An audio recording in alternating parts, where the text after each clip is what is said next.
Up next on Focus Enter the Cloud, we talk to Kevin Isaac, a Workday Financials pioneer.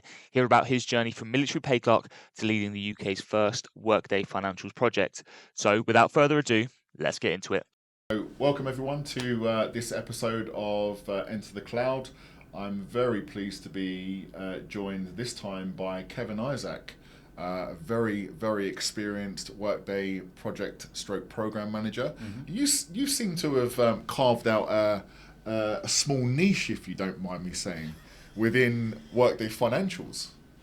Yes, yeah, I think getting in very early. So I did the first Workday Financials in the UK, at which point it wasn't really selling, so there weren't many financials clients out there, and the follow on from that. So doing 2 or 3 financials very quickly, then got my name into the financial space to be able to then get picked up, so known by that. Yeah. Also, I managed to work for Workday for 6 months as well, so got known within the Workday company and therefore recommended on. I've now had the pleasure of doing 2 HR deployments as well. Yeah. So I'm on my second one now, so it's a good reach. It's really strange because every time I think about you, I think about Workday Financials. I know this is the second time you joined us for a podcast, isn't it, as well? We will come on to that a bit later, but so tell me about the early career of Kevin Isaac.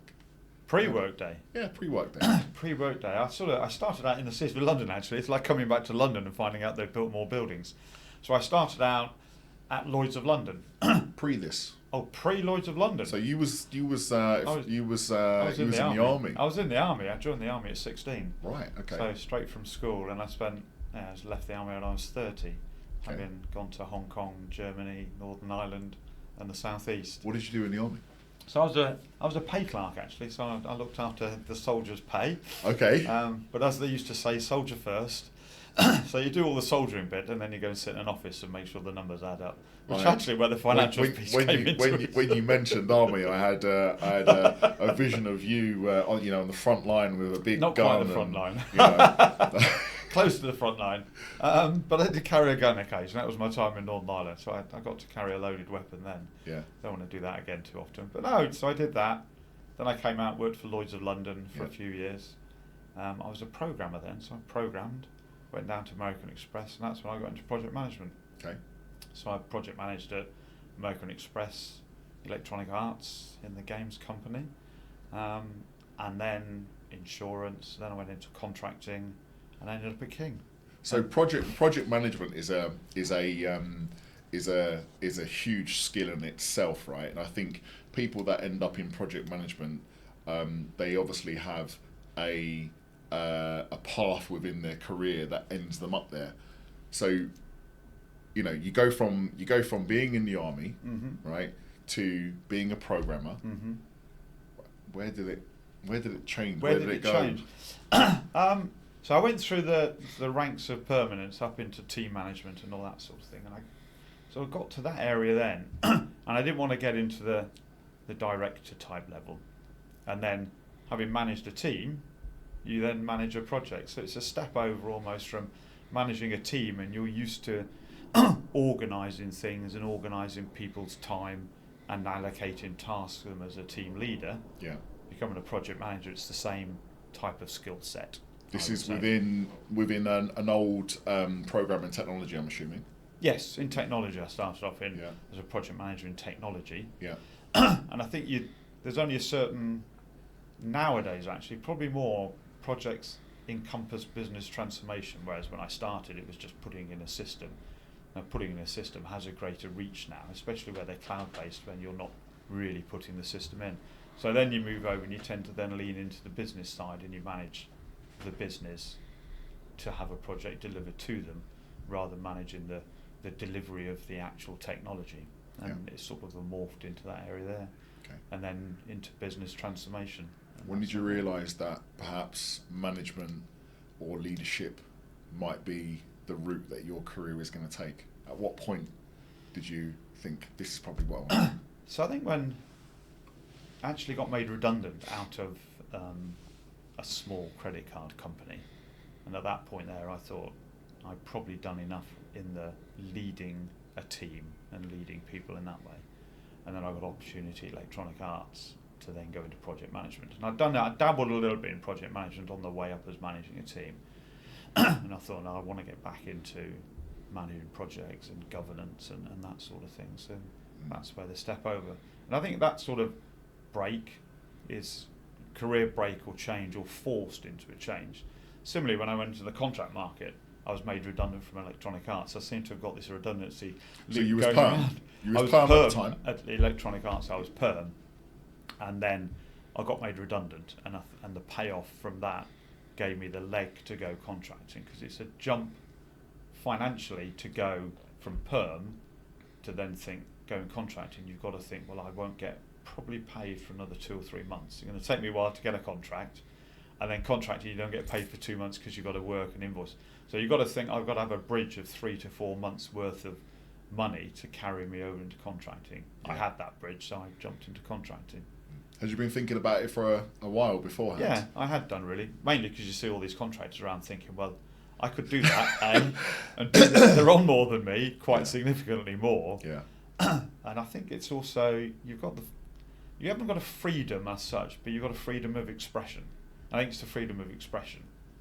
And when you build up a knowledge base or a level of experience, your freedom, your expression becomes more trusted, oddly, than a permanent member, I find, anyway. Certainly in project management. I think a contract project management comes in with experience of different companies and different cultures.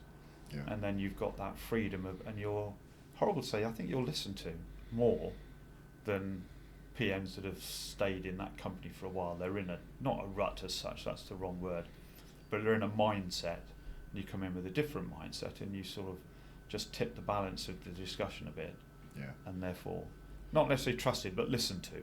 It's interesting. I hear conflicting stories on that. I hear some contractors say that you're not treated like one of their staff, and I know that's not the same with all companies. Some companies are great with contractors; they welcome contractors in, and you are treated like that. But I do hear conflicted stories with that. So it's interesting that you say that. But I think I get the not treated, and I don't want to be treated, and I actually make sure I'm not. Yeah. So everyone knows I'm not a member of that company. Yeah. But as long as I'm treated nicely, but not part of the company, I've never been felt like an outcast or in a way that I've got a different hat on. Yeah. I think that's where it can be, and I do recognise that. I have seen that in companies, and I've seen that from a contractor more actually in the technology space. So where you've got, say, contract programmers or contract technology people, I tend to find they're in a different room, and I have seen that where all the permanents are here and the contractors sit over there, and I think, well, that's odd because you're doing the same thing, so why can't you sit together? Yeah. So I've seen that, probably not so much now, but certainly I would say 15 years ago the contractors then would be in a different area, as if they were going to somehow spread some sort of disease over the permanents, and they'll be running out the door to get a contract. So that yes, I noticed that and I see that, but I don't think I've ever been trusted that differently that I felt awkward. Yeah. No. Yeah, that's an interesting comment, because I certainly haven't heard of contractors being banished into different rooms, but I have heard various things, and I think the contracting space has changed a lot now, hasn't it? Right? It's almost professionalised itself. It has done, really, over the last sort of 5-10 years, I would say. I think it's more expected of a contractor now because of the difference in the money. Yeah. So if you're bringing someone in on your standard X £100 a day, they're expected to earn that. They're expected to bring the value of what they are getting. Yeah. And I've noticed that more probably in my last 3 contracts. Certainly on the one I'm at the moment. I'm the only contractor in at the moment. I've just brought somebody else in for a short period of time, and they look at you and you could see that the CFO expects me to earn my corn. Yeah. And the person I brought in, I had to write a value for money statement on that. And the same at Opencast before that. You could tell that they didn't treat you differently in that respect, but they treated you the same as any other consultant that had bought in from a Big Four or something like that. Yeah. That you're expected to bring the value that you're there, but that's part of treating you professionally as somebody who's got that value, and the reason why you're out there on your own is because you see yourself in that sort of professional way. Yeah. So let's move on to Workday. How did this all come about for you? Luck, really, I would say. So I was at King. They weren't necessarily thinking of changing their finance system. I was brought in because they're going through their IPO, so they were going public. Yeah. They already had HCM in. They'd somehow managed to convince Workday that a company of less than 300 could have HCM, because at the time Workday weren't selling to that size company. Yeah. That's of course changed now. That has changed now. Workday are much more flexible with their potential customer base. The last two clients are also of a size they would never have gone for before. Yeah. So going through the IPO, we had, what do we have? It wasn't Sage. It might have been Sage. It was an old version of Sage. So that wouldn't have stood up going into an IPO, and it certainly would have stood up coming out of an IPO and going public with the US on the US market. So we did an RFP, did the full RFP, got the big four, Oracles and all of those into quote for the finance system, and someone said, well, we really should get Workday in because we've got Workday already. So we got Workday in, and in the end it was between them and Dynamics, and they won. Probably at the end it was because they were in, and it was a sort of single system, so I managed that. This was when? This was 2006. 2006. So 2005, very 2006. very early days. Very early. For Fins, anyway. It was the first UK-based Fins implementation.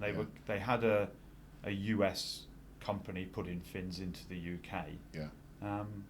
And then I got in there and I thought, well, I like the system. It was a very it's a very good system.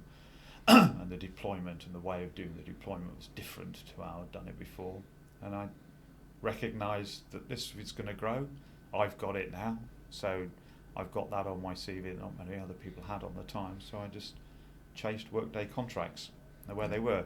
Took a while. So you was contracting at the time. I was contracting at King, yes. As a PM. As a PM. As a PM. Yeah. And they decided to implement. I actually had King as a customer of ours, and we've placed many people with them over the years. And it's interesting that so 2006, you're a contractor. You're in there doing what before this happens? So I was brought in to work with the finance team on all the other projects they had, whilst they concentrated on the IPO. So they were upgrading parts of their finance system. Mm-hmm. They were building a shared service centre down in Barcelona. So I was brought in to help build the shared service centre and just take care of all the noise of all the little things that would go around, whilst they concentrated on the IPO. Got you. And then myself and the systems accountant sat down and thought, we need to get off this old system that's sitting on a box underneath the CFO's desk. We need to get on something bigger. So the two of us went out and convinced everyone we need to get on something bigger. Okay. Wow. That's a turn, isn't it? It was a turn. That was a turn. It was a turn. But it took a while. I went to a law firm after King because there were no other Fins Workdays going out there. And then it took a while to get moving. And 2006. Sorry to go back. I know we're going to move. I promise we're going to move forward, but I'm interested in this. So you go and choose Workday, and then you implement Workday as a PM at King. Yep. But you're talking about 2006, 2007. Now, even today, 2024, we are today. Even today, Fins consultants in Workday are very, very difficult people to find. Yes. So, what was it like back in 2006, 2007? I was recruiting for Oracle at the time. So I was recruiting for 11.5.10, and then later on there was the R12 boom. Yes. And I know you've done some stuff around Oracle as well. R12, yeah. But I mean, so I hadn't even heard of Workday back when you first done your project. But what was it like? Because you obviously had to use a consulting partner to implement the product. You perhaps went out to market to try and find some Fins consultants, and I'm going to take a guess there was none. There were none. So Workday implemented it. They had no Fin. They had one Fins person in the UK. Workday did. So we had him. Two people came over from the US. Yeah. and we got someone from another SI that were doing HR, and he came over because he had HR experience and had just certified on Workday. So we had a mismatch on the Workday side. I think we had 5 consultants working on their side. I knew a business analyst that I'd worked with at Electronic Arts. She was a very, very good business analyst. I've used her a number of times since. She's in my team of must calls when I have a project to work on. So she came over and obviously never heard of Workday but knew finance. Yeah. So she came over on the client side and did all the finance work. I also knew a very good data guy who knew finance, also from Electronic Arts. So I got him over to pick up and work on the data migration. The systems accountant at King, he knew finance and systems, so he helped to lead it as well. And that was it. And we just built that team. We got another couple more in as we grew and got closer to the implementation. Yeah. And that was it. Small team, 5 on our side, 5 on Workday's side. How long did it take? 9 months. 9 months. 9 months. And was it plain sailing? No. Are they today? Plainer. Sometimes plainer sailing today. Well, they're plainer sailing for now because Workday they've got the methodology that they use, the launch. So that comes in, and that is a well-worn path. We didn't have a well-worn path. They didn't have the configuration workbooks in the way they've got them now. So it was a little bit of we trod the path out using a standard methodology in that respect. And actually you get caught out on the same things as you do now, data and integrations. We integrated out to an expenses system, and that was a problematical thing. And data, getting all the data out of the finance system we had, getting it in the right format, cleaning it, all that. So you get caught on the same things that you would normally get caught on. Luckily, King didn't have any niche, bespoke finance processes. You know, the CFO said to the finance team, we don't make our money about how clever we are doing finance. We make our money out of our games. So just take what Workday have got. So we did. It was quite raw at the time. Didn't have a VAT system for the UK. Right. So they wrote it for King. Luckily, King didn't have any weird VAT components, but that was written, not completely, but it was written for us to do VAT in the UK, and then they built on it. So that was interesting because they were developing it for a UK market as we went. So those sorts of things were bumps on the road, but it was all good fun bumps really, because when you're in at the beginning you sort of fly a little bit by the seat of your pants. But it was good fun. It was an enjoyable one. I think with Workday now, as soon as you get that Workday experience, things for you definitely as a contractor change. Mm-hmm. You start getting a lot more calls, but of course we're talking very, very early days here, right? So once you got that experience in Workday Fins, and you were the first person really in the UK to project manage a Fins implementation. Of course, it was the first one, right? So did you see a change in the attractiveness of your profile immediately from a Workday perspective? That took a couple of years. Yeah. Because at that point, I suppose I was bracketed in the Fins market. So that's a Fins PM. You can't do an HCM. So I didn't even go for an HCM. So if there's an HCM role out there, I had no background in HR. So I couldn't go and say, well, I know HR, and I didn't know Workday. So I was trying to sell myself as a Workday Fins PM, of which there were no other Fins implementations at the time. Yeah. So I had a gap where nothing happened. Say I went to work for a law firm, implementing a new legal system. So that's on my CV. I hope to never do it again. And oddly enough, Nuffield were doing their RFP at the time, because I know someone who worked on the King at Workday went to sort of bid in on that one there. So I sent my CV off to Nuffield to try to get on their RFP under no guarantee they were going to do Workday. And then 3 years later I'm implementing Workday Fins at Nuffield, having not got onto their RFP. So I ended up going to Workday. So I went to work for Workday.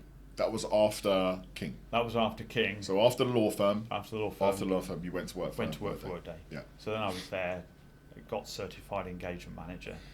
And I was working at Workday on site at a Clarion events, and there the client side was being managed by PwC. Yeah.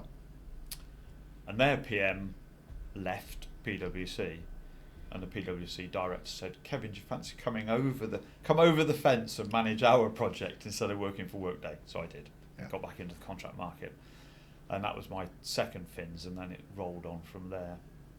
But then the Fins market had picked up. So we are when years wise here? That would be 2010. 20. Because Clarion Events was one of our very early customers on the Fin side, and that was post 2015. So you must have been. Yes. Yeah. In fact, I got the King one wrong. That was, what did I say? King was 2014. Yeah. Not what I said. So that was 2014. Okay. So this would have been late 2015. Okay. Yes. So King implemented Workday Financials in 2014. Yes. And then you went to Workday, and then switched across to Clarion Events, Yes. which was our second Fins implementation. Okay. Yeah. Which is when it really started to hot up Yes. pretty much in the Fin space. In the Fin space, it started to move then. Yeah. Yeah. So how did that one go? And what lessons did you learn from your time at King and also your brief time at Workday? I think at the brief time at Workday, I learned what it was like on the Workday side, what it was like on the SI side, and what the SI needed from the client, which we didn't really get at King because the SI it wasn't a function SI. It wasn't the way the SI turns up now with all of the roles in place and a well-oiled machine. So never really got it at King. We sort of bounced off each other and did a bit of everything, and it wasn't such a clearly defined set of roles. Whereas working at Workday, you learn those roles and you learn what they're after and the reason why they ask the questions. Yeah. And then coming back onto the client side, you then understand what pressures and what constraints they are on the SI side to therefore understand what the client needs to bring to the table and how they interact. So that was a good learning. And then Clarion, I'm going to say this, I hate to say a company name and say they were a bit of a mess, but they'd stopped and started the project twice. And the SI had sat there and waited for them to start the project the second time. So the SI thought they were at this part of the project, but Clarion were a long way away from there because they'd stopped the project. Right. They'd had the lead of the accounts payable department had gone off and had a baby and come back again, at which time she changed all the requirements. So it was a bit of a mess really, getting it to where it needed to get to and over the line and deployed. Yeah.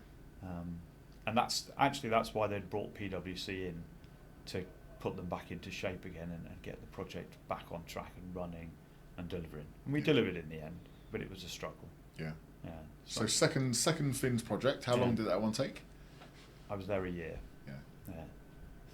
And that one was a lot more complex, I'm guessing, because the product had moved on a few times since. The product to move on. They had HR again in place, which is advantageous at that stage, having HR in, because you've sort of got backing in the company for Workday. You don't have to convince finance that it works because they're still early days and finance couldn't understand why they'd bought Workday. Yeah. So that was an advantage again, but that was a struggle. But the marketplace was picking up. There was more knowing. You had more SIs. You had more people to turn to. Yeah. If things were needed to. Yeah. Okay. So a year with Clarion. So now you are you're almost turning into where you are today, of course. Yeah. As somewhat the go-to Fins PM in the marketplace. You've got two projects now, right? So what happens then from a contractor's point of view? After the Clarion project, does your attractiveness and your profile start increasing, and do you notice that? Yes, yeah. People start to ring you up, or I've got this project. It took a while. There was a gap between people Clarion. like me, right? Yeah, people like you. I mean, there was a gap. There's still not a lot of Workday out there. I took another contract in another area for a few months out after Clarion because there wasn't anything out there. But when they picked up and the next project dropped, then the calls started arriving, because that's, I've got a financials, who's done that? Kevin Isaac. So that started to pick up there. And actually I had two companies at the same time. I had a choice, never had a choice before. So I had two offers at the same time, then both on Workday to choose from. And that was the first time. So then the financials market had taken off in the fact there was two out there, and I chose Nuffield. Yeah, which was a good implementation. Which was a good implementation. It was very good. They actually, when I arrived, they were just implementing HCM. They started off as if they were called platform at the time, I don't know. They started off doing HCM and financials, and they turned financials off because they didn't have the organisational strength, I suppose, to do both at the same time. Yeah. So they did HR, and then we did financials. All wrapped up with a business transformation, setting up a shared service centre, bringing all the finance teams into the centre, alongside COVID, with 2 breaks of the programme, 2 6-month and 5-month breaks of the programme. Changed our SIs halfway through, but it was good. So you started that one before COVID. Yes, Yeah. started before COVID. And then talk to me about what happened when we were all told by Boris. And I think we have gone through this before in a previous podcast, Yeah. right? But for anyone who hasn't listened to that previous podcast, so for the benefit of those people that's not listened to that, could you tell me what happened in the project the day that Boris said you've got to let everyone work from home? Because I'm assuming at the time you were on site, right? Yeah, we were on site 4 days a week or 5 days a week, depending. A lot of people worked from home on Friday, so the ability to work from home was there, but permanent people didn't generally work from home. Contractors did, so it wasn't a concept that everyone worked on. I knew probably 2 weeks, 3 weeks before the rest of the programme knew that we were all going to get sent home. Nuffield were already working on how do they operate from home, and then we all sat down on a Thursday, and CFO told the finance teams and everyone related to finance that from Monday the X of March we're all working from home. And what happened? What happened to your project team, including any externals that you had in your team at the time, and obviously the internal client team, and the SI? So the SI, who we were a light at the time. Well, they were remote anyway, so there was no real change working with the SI. So they were remote. We were used to them working remote and workshops or whatever. They came in occasionally. So that part didn't change initially. From a program team perspective, I think the biggest impact was you tend to then work in smaller teams. I've said it a number of times to people that I lost the walk-by conversations with my program team. I used to be in the office just after 7 o'clock, 7:30. Yeah. And there's about half a dozen of us who were in the office at 7:30. I had no reason to talk to these people on the program because they weren't project managers, they weren't people I would normally interact with, but I found out loads of stuff because I just asked them and they'd ask me. So between us we had this little group of people, and I knew what was going on and that far away from the people I'd need to know. Yeah. And it gave me information, and it wasn't a secret, they weren't telling tales or anything like that, but it just gave me information. Now I'm working from home, I only talk to the people I need to talk to regularly. Yeah. So that drive-by, that coffee machine chat stopped. You pick up your meetings, all that structure goes on, so things tick along as a project, but I think you suffer from those interactions by not happening. And then we closed the project down. Did it affect you as a person? As a person, yeah, it probably did. Because I've always known you as we've known each other for best part of 8 years now. Yeah, probably. And I always associate you with someone that I enjoy speaking to everyone, right? But I genuinely enjoy speaking to you, on the phone, right? So, and you're quite an upbeat guy and whatever. And there was a few few changes during COVID, and it did affect people. Yeah. Right. So how did it affect you? I think you probably do go inward a little bit, I mean, I've been in an office since March 2020 was the last time I worked in an office, apart from mine. So I live and work at home. So that that getting out and meeting people side has disappeared. And I tend to build very small social networks of people I've worked with, because I've never lived in the same place for long enough to build them outside of work. So I've got a small little social group of people I know from electronic arts that have moved to King, because I moved them to King. So I've got that group, and I've got a little Nuffield group. But now I don't have a little group from the companies I've worked with subsequent to them, because I've never been able to make those relationships. Never made those social in the office relationships, going out for a beer after work or something like that. So apart from knowing their working life, I haven't got that depth of anything beyond working with them. So luckily the people I worked with at King Electronic Arts and Nuffield still like me, so I still go out for a beer with them. But I probably would have had another couple of little groups in other areas if I'd have been back in the office and working in the office. So I think that's the bit that you miss. Conversely, since Nuffield, I've worked in Oxford and Newcastle twice, and I probably wouldn't have worked in Newcastle without COVID, because I would never have gone to Newcastle to work there. I'd have worked in London and the South East. I've not been in London and worked in London since COVID, because the reach is greater and people reach out more. So there's benefit there that you have no constraints of travel anymore. I work in Newcastle, and people who live in Newcastle only go into the office one day a week. So the remoteness of working, even when you're close to the office, is here to stay, probably. Did you find during this obviously change of working, did you find it more difficult to be an effective project manager? And do you find you've obviously nailed it now, right? But in that initial change, did you worry that you wasn't an effective project manager with the change?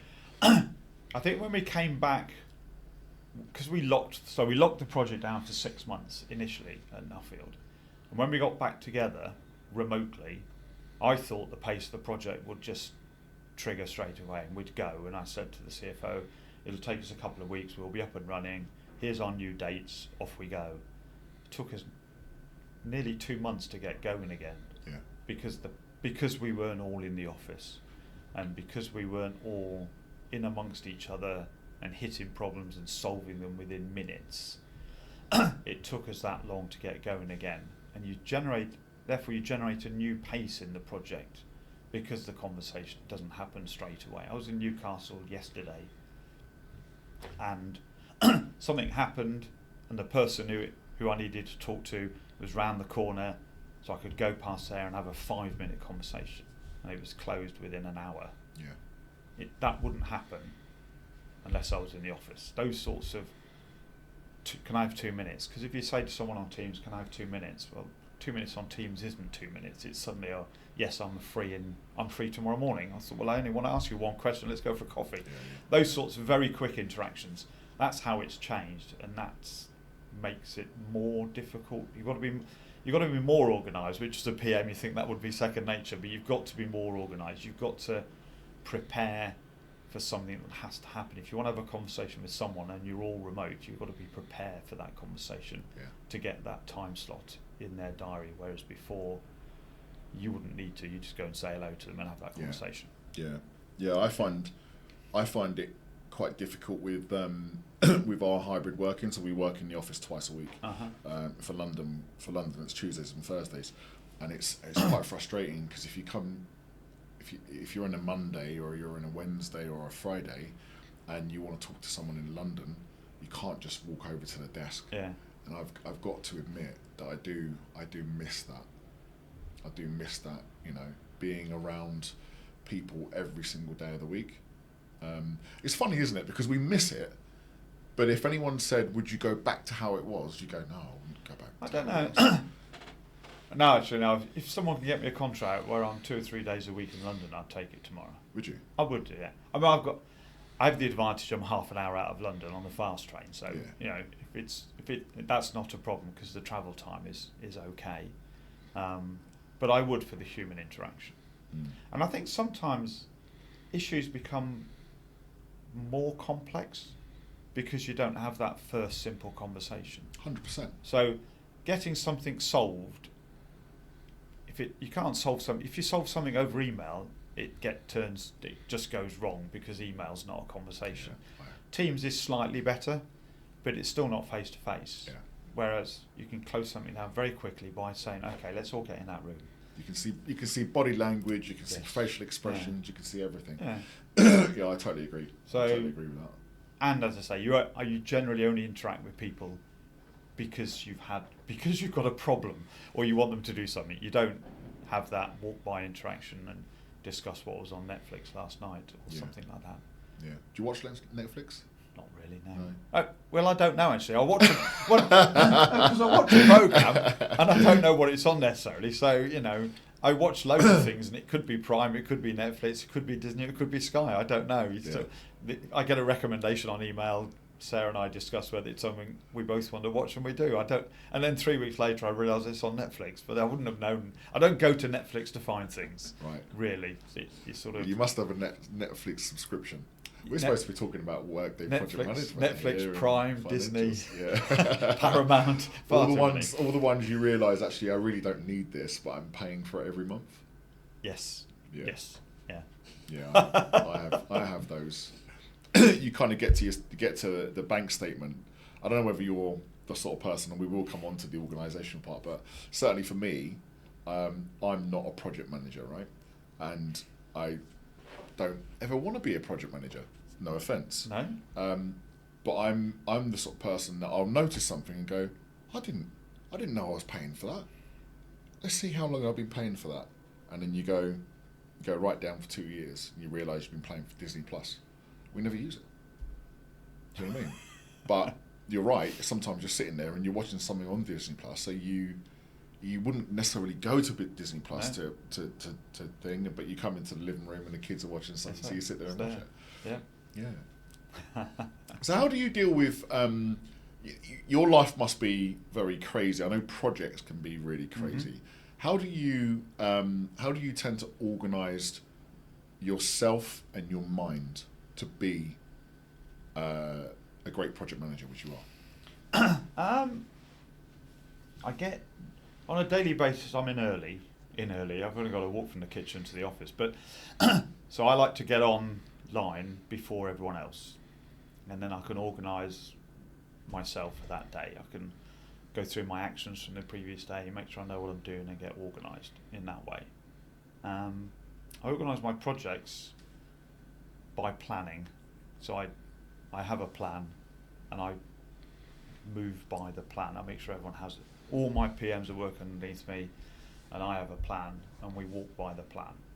Therefore, we know what's happening this week. We can tell people what's happening next week, the week after, and when things are happening.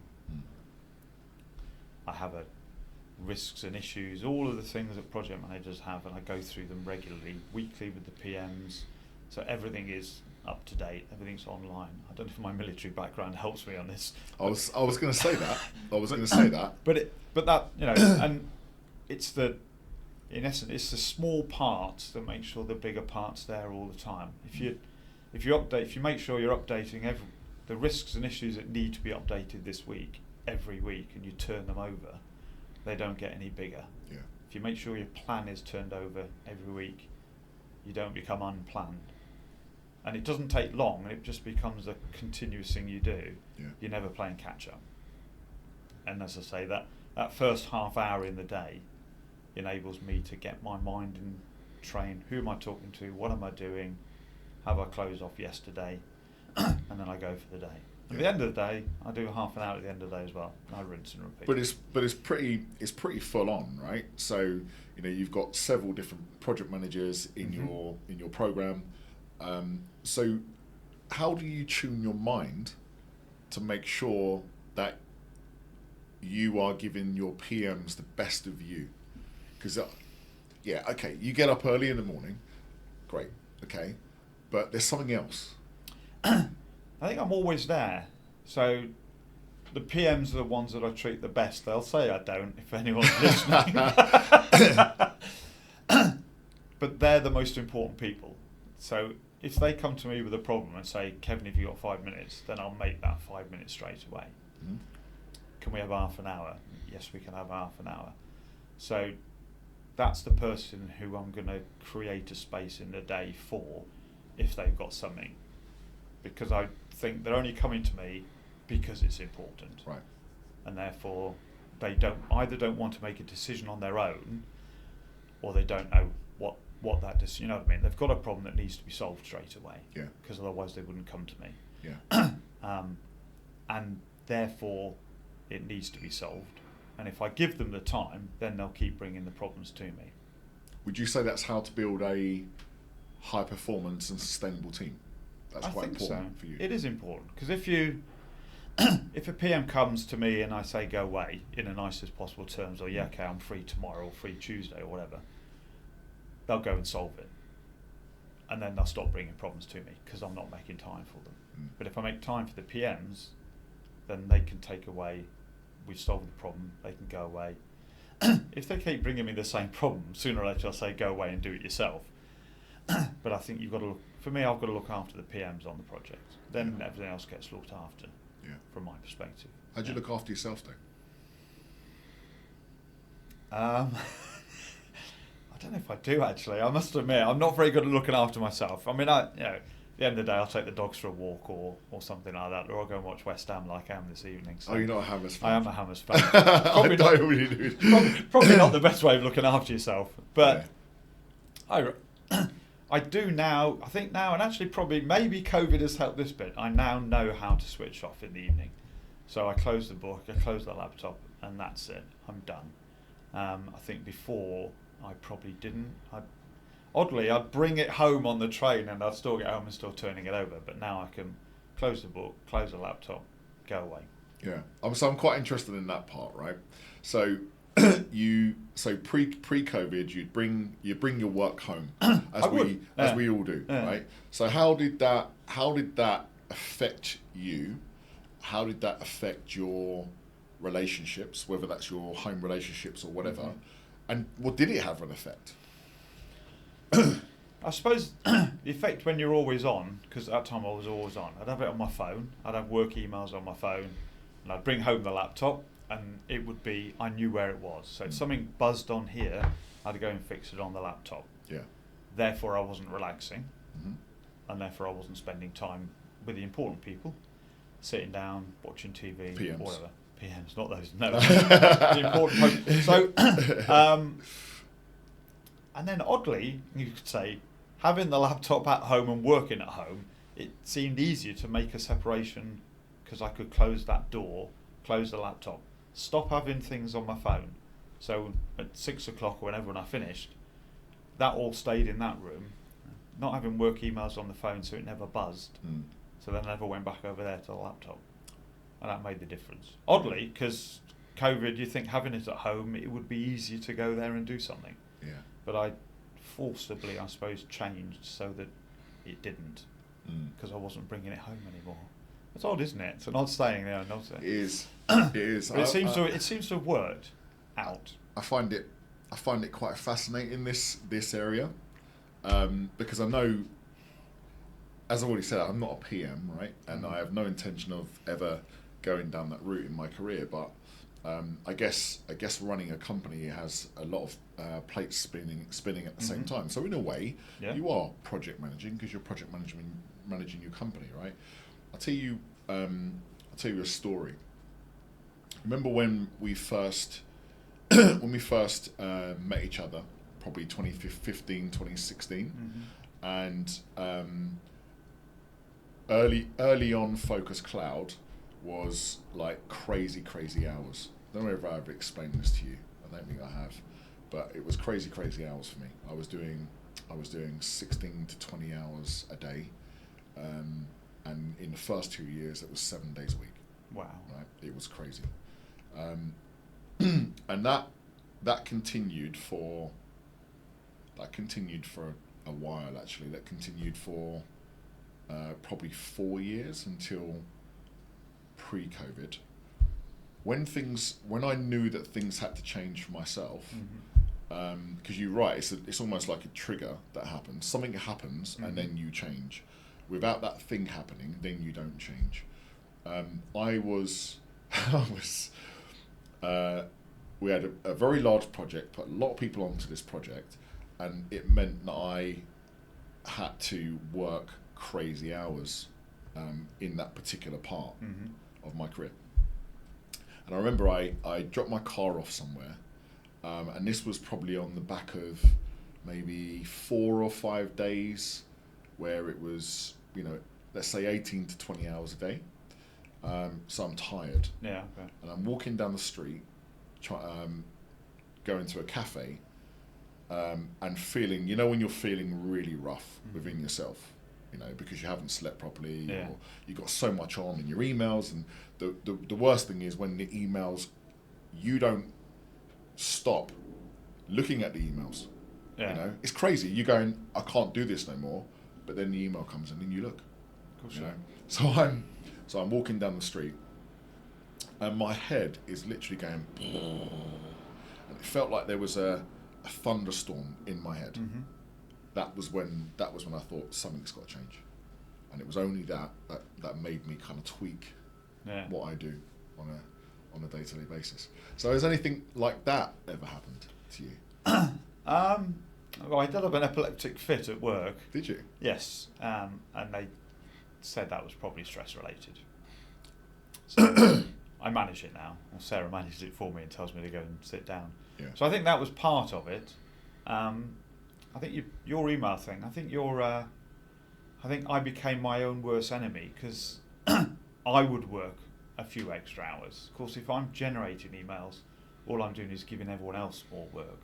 They respond, so you get into a cycle of self-generating work. And I was probably everyone's own worst enemy. On a Sunday, I'd sit down and clear my inbox. Well, all I'm doing is filling everyone else's inbox up on a Monday morning. Yeah.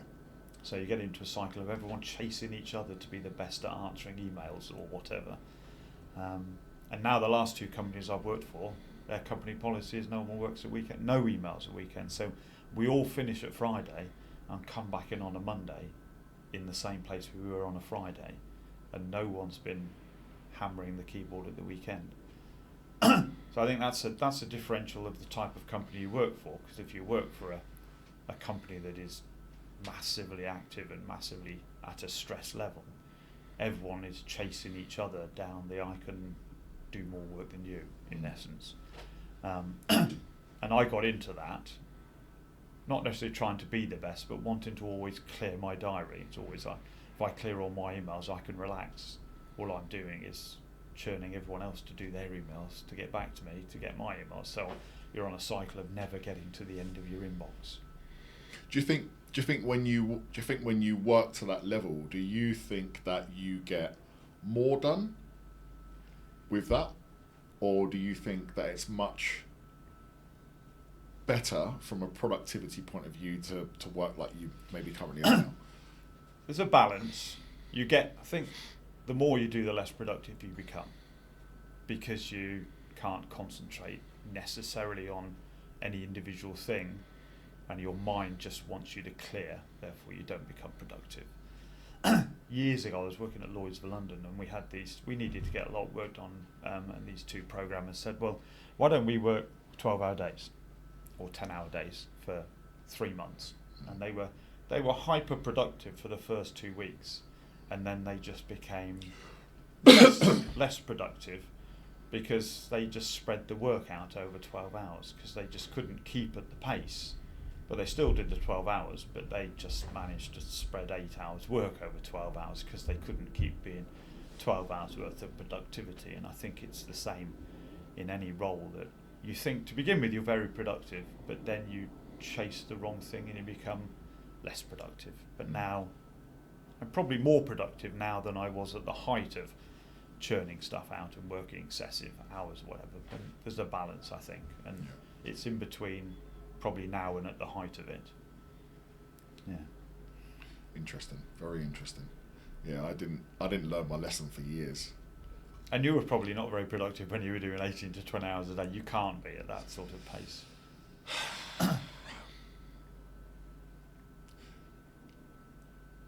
I knew that I had to, throughout that period, I knew that I had to look after myself.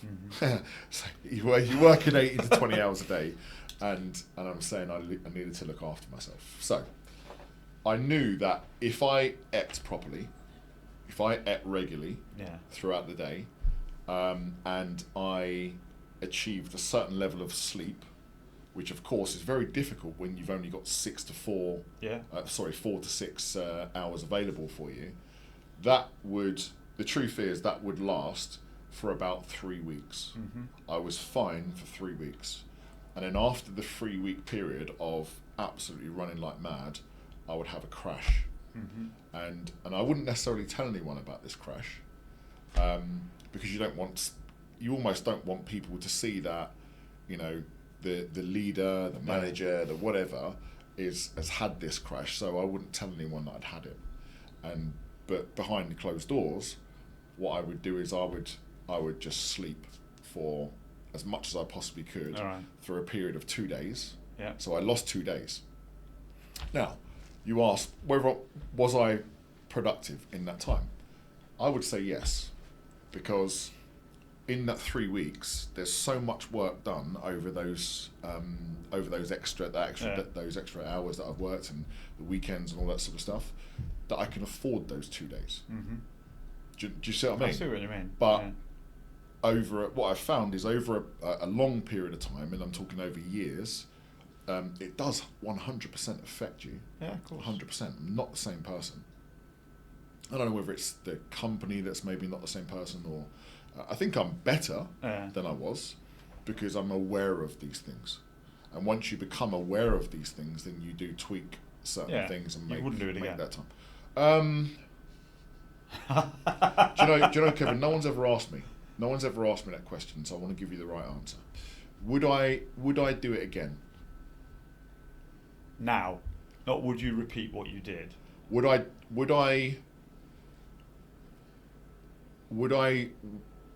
do that again? Now, no. Yeah. Because I know what the result is. Would I do it again now if I didn't know what the result is? Yes. Yes. Yeah. Because I know what you can achieve. Of course. So, but it's just a sacrifice of your own personal nature, your time with the people that matter and all that sort of thing.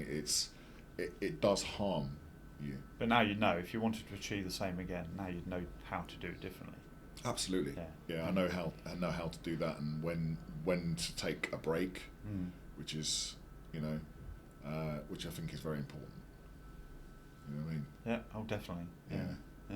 So you are on your X amount of Workday Fins projects now? 7th Fins and 2nd HR. 7th Fins. I think it's 6 or 7. How do you find the product has changed? Oh, significantly.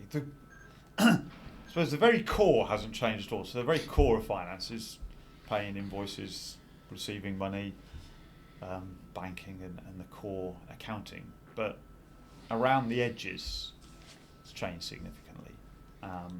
The procurement side, projects. So at Opencast, we connected Salesforce to time tracking, to projects, to customer invoicing. So you bring on a contract, and contract goes in and raises a project. People book time into it, not into the project, but into the timesheet part of Workday, which was always there. That pushes the time to the project, and then you do an invoice off the project. That wasn't possible 8 years ago. Yeah. Now we could do it. We could do it with very, very small integration in the middle. So that grows what can be offered to companies far greater, because they would have had to have connected all those pieces together themselves. So that's brilliant.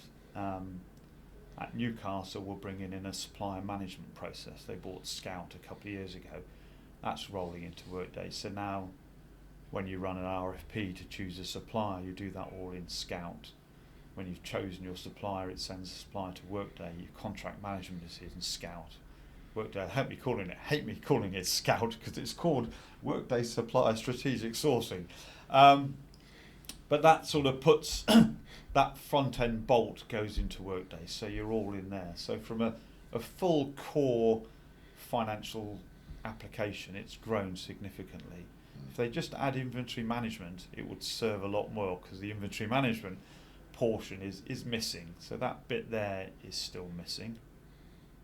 And the customer management of the the customer side, not a business as a customer, but a person as a customer. So like at Nuffield, all of the customer side of Nuffield you couldn't put in Workday. The Newcastle, all of the customers who've got their mortgages can't go into Workday. It's more a business to business type relationship. So there's that bit missing, but otherwise finance has grown those pieces on either side. I don't have a lot of experience of knowing what HR was all that time, but it appears you can put everything in Workday from an HR perspective. They're bringing more pieces in, or got those pieces in. And as a single product, having deployed one full platform and now on the second full platform, you can see more the benefits of doing it all at the same time, because you make more joint up decisions when it's all done at the same time. Finance following HR, there's compromises being made in the HR implementation that finance has to unwind and then make changes which affects HR because they've got to change. But doing it all in one go is by far the best way of doing it. It's big, but it's worth doing it in one go because you make those right decisions at the right time. What advice would you give to customers looking to hire at your level? Do it. Number one. Hi, Kevin. Hi. Do it as early as possible. You're probably not going to necessarily do it whilst you're going through the sort of selection process to decide whether to buy Workday or buy another. But once you've decided to go down the route of Workday, or even actually you could do it, if you're going to do a business transformation and you've never done it before, you're probably best to go out and find someone who's done it before. When you've selected Workday, you then need to go and get in people who've done Workday before. Not that Workday, the system, is significantly different than another ERP system. It's not significantly different to Dynamics 365 in the way it does finance and the way it does HR. It is different in the way it's put together, but other than that. But if you've never done a business transformation in-house, then you've not got that understanding of the scale. And I think the difference with Workday is you've got the SI partner who come in, and you've got a fairly set methodology. There's a way of doing it that is different to the Dynamics way of doing it, or something like that. And it's the experience of working with the SI and understanding what the SI want from the customer and how they want it and why they want it. And if you don't have that knowledge, then you're going to continually ask them, why do you need to know that, or what are you doing that for, and why do we do it in this order? Because the Workday launch methodology is significantly different to how you would do a standard project. And if you try to turn it into a standard project, then you're forever going to be arguing and challenging the SI as to why you're doing it. So bringing in people who've done it before as early as possible sets you better up for success, I would say. Absolutely critical, I would say. It is critical. So where I am at the moment, they took themselves through the RFP, which not a problem doing that. The people who did it had probably never done an RFP before. The company had, but they'd never selected an ERP system before because their systems are 20 years old, so they wouldn't have done it. And if they did, it was a different process then. So they didn't select the wrong product, but it wouldn't a product against any other one. So the selection process was good because they have got a very robust RFP process, but whether they'd had experience on board in selecting the ERP project and setting them up for success was debatable at the time. Their SI process of selection, they probably at that point, before they started the SI process, is when they should have got someone like me. PwC got me in because PwC, when they were selected or got down to the final two, had obviously told the CFO or the head of change, no, you need to get someone in to manage you who knows, having done this before, because you haven't got anyone in-house, and we need to be managed. We need someone with the same level of strength on the client side to manage us and keep us in the right place and to make sure you're bringing the right people to the table in the right organisation. So I arrived just before the project started, and there were components and areas within the budget and the way the programme was governed that needed change. So I implemented that change in, and if they hadn't got me in then, it would have been harder to have changed it later when the programme was running. And I'd rather have been there probably 2 or 3 months earlier. It would have been better. But it came in at just about the right time to bring in, put the governance in place, talk to the people in the society who were in charge of group change, who had their own methodology, but to explain to them that your methodology is brilliant, but it's not going to work for Workday. They have to do it this way. I can get the right things lined up to go through your governance, but it won't be at the time you think it should go through your governance, because it goes along a different path. And there's a reason why it goes along here, and explain to them that reason. And you could see that there would have been a continuous butt against 2 different methodologies if that wasn't in place, and someone who'd done it before wasn't there telling them where they'd gone wrong. Not gone wrong, but where they were ill-advised or didn't know. And if you don't know, you're not going wrong, you just don't know.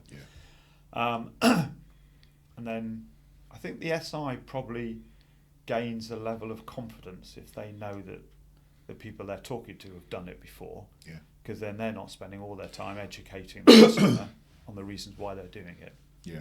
Every SI I speak to, right, and we've got a multitude of clients on the SI side, as you know, it really matters to them about the customer side team. And if the customer side team are good, it makes the implementation a lot easier, for them. Yes, it might cost the customer a little bit more to have the right people on their end, but in a roundabout way, you're going to save lots of money. You do. Down the line in any case. Because without their wanting to draw a line, there's a line at which the SI doesn't want to step over. And in fact, they're not really allowed to step over. It's allowed in brackets. So when we were at Nuffield, alight with the SI, we had gaps on our side, on the client side, of knowledge and analysis that we wanted to plug. And we said to Alight, well, could you just step over and do some of our client side? And they said no, they wouldn't do it because of conflict.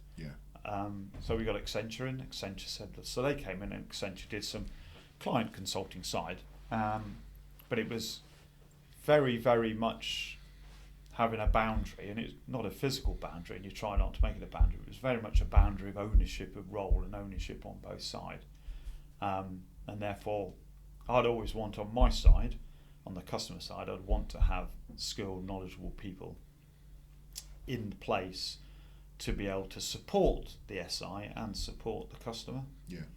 Otherwise, the customer ends up being a bit of a vacuum, trying to understand what the SI wants them to do, and trying to understand how Workday works all in one go. And it becomes a bit of a vacuum. On Newcastle, I am the only one on the project who's done it before, because they don't have any customer side consultants. I've got one who joined this week. She's filling a 12-week gap, and you could tell immediately she walks in the door, she knows Workday, she's done it before, and she's talking to the finance SMEs, and they're going, oh, that's what it means, and that's how it works, and you could just get that engagement straight away, and she's often going to redesign their cash bank settlement process next week, because she's done it before. So it just, as you say, it costs. But back to the value for money, you get a greater value for money from bringing someone in who knows who's done it before. But you also need to have internal people, because every company's got their own way of doing things, their own cultural way of doing things, and this is how we operate. They've got to bring that to the table. People on the client side who've done it before, who know the answer, mainly, and the SI. Choose the right SI. Here's a question for you. In most projects, you've normally got your budget as a program manager, project manager, whatever, and yes, you can bring in to a certain extent whoever you want to onto your team to be able to deliver the project for the client alongside the SI. If you were on, let's say, a small to medium sized enterprise client, and you only had budget for one of those individuals, but you knew you needed 5, what would the one be? What's the one person that's absolutely critical? I'm talking role-wise. The role-wise? Yeah. So in other words, if I'm going to deliver this program, I need this person 100%. Otherwise, it's going to be a bit of a problem at some point. You still might be able to deliver it, yeah. But what would you choose? And you've got a number of different options there. I know. A few years, 2 or 3 implementations ago, I would have said a business analyst. Would have been my business analyst who's done it before, who knows Workday and knows. I'd have said that. Now I'd say integrations. I would say a project manager who's managed a complex set of integrations between external parties and Workday. That would be my key man or woman, key person, because that's the area we get tripped up every time. Got tripped up at Nuffield, getting tripped up now at Newcastle. But someone who can navigate their way through, understanding. I've got internal IT resources, I've got an SI, potentially Workday if there's something they need to do, and I've got all these third parties. Pull all those strings together. That's probably the one that will delay the project. The only one that will delay the project, probably. Interesting. Yeah. People always say, I've asked that question a number of times. Okay. People always say, either say integrations or data. Yeah. There was a choice. So but you can only have one, so you've got the integrations. It would be integrated. Data does, but I found you can always get the data. Yeah. It'll be a problem, and it's either complexity or size. Nuffield, it was the size and volume of the data. We were converting over 16,000 invoices. Yeah. It was huge. Where I am at the moment is it's how to get the data, because it's buried in a system that's 16 years old, and the client IT team don't have access. They don't know how it works, and they don't want to go and talk to the owner of the system, and they don't know a great deal because it's out of license. Right. So that's our challenge. But yeah, data or integrations, which oddly are nothing to. Well, they're not. Nothing you can't go back on it now. No, they're not. Nothing. I said integrations, which oddly isn't part of the Workday implementation that Workday sell. Yeah. And you could say that would be the same if you do an Oracle, Dynamics. Always is. It always is. Always the integrations. It's always the same 2 things. It doesn't matter which implementation, which product you're implementing. No. You know, it's integrations and data. Those are my 2 critical things, and I have to get those ones right. If I get those ones right, I can work around the rest to a certain extent. To a certain extent, yeah. And I think probably because the Workday path is so well trodden, and the SIs have trodden it so well. Yeah. And you come to your integrations, they'll go, oh, Barclays, yeah, that's no problems, Barclays, and they'll sort of, oh, we got a LinkedIn this, or we got a Salesforce that. Then suddenly the customer turns up with their 20-year-old systems that have never been integrated to before, or some other third party that they've been acting with and dealing with, and that's your problems there. Yeah. That it's the customer's unique world of integrations rather than the ones that Workday build connectors to as many as they think are relevant. Yeah. But no, it's the I've got this expense system around the corner that no one's used before, and I want to keep it. So those are the complex ones. I mean, and anyone I ask, funny enough, about that same question always says mainly integrations, and obviously data comes up as well. Great. Well, look, Kevin, it's been an absolute pleasure having you here. Thank you so much for coming in again. Thanks for inviting me. Thank you so much. And good luck.